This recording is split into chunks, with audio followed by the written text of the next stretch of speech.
민주당만이 가진 고유의 구태 DNA 좌표찍기로 개딸들에게 구원 요청 사법 테러를 중단하라. 민주당의 수사검사 좌표찍기는 사법 테러입니다.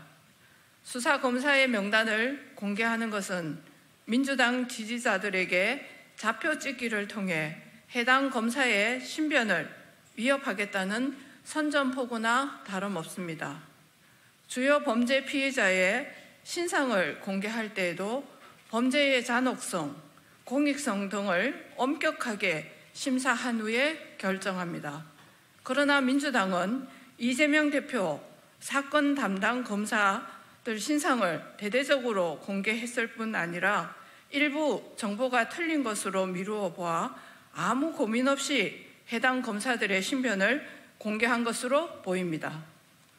이는 마치 해당 검사들이 잘못된 일을 하고 있거나 혹은 범죄를 저지르고 있는 것처럼 국민들을 호도하는 것이며 수사검사에 대한 열성 지지자들의 공격을 유도, 선동하는 것입니다.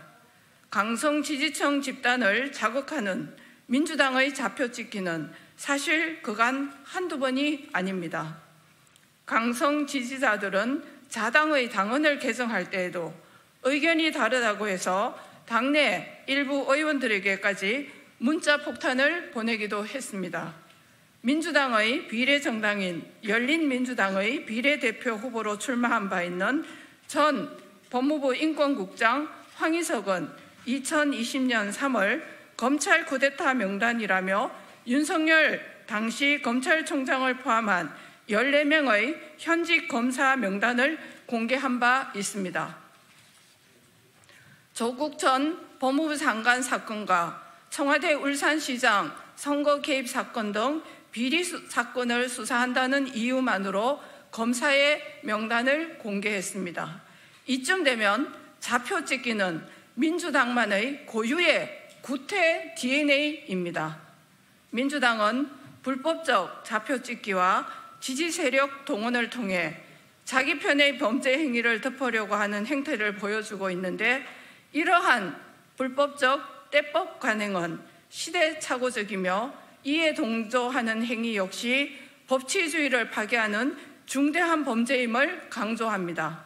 민주당은 이재명 대표 관련 수사에 많은 수의 검사가 투입된 것을 문제 삼고 있습니다. 그러나 수사검사의 수가 많은 이유는 이재명 대표가 여러 건의 대형 지역 토착 비리 사건에 연루되어 있기 때문입니다.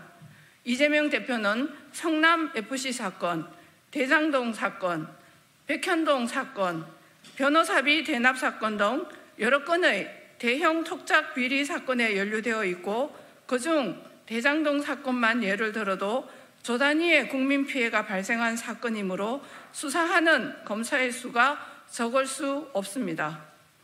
이재명 대표가 당당하다면 검찰에 출석하여 수사받는 것이 당연합니다. 수사검사 좌표찍기 등 사법 테러적 행태를 조장하는 것은 법치주의를 무너뜨리는 행위라는 점을 분명히 말씀드리며 향후 발생하는 모든 수사 방해, 검사에 대한 신변 위협 등은 온전히 민주당이 책임져야 할 것임을 강력히 경고합니다. 감사합니다.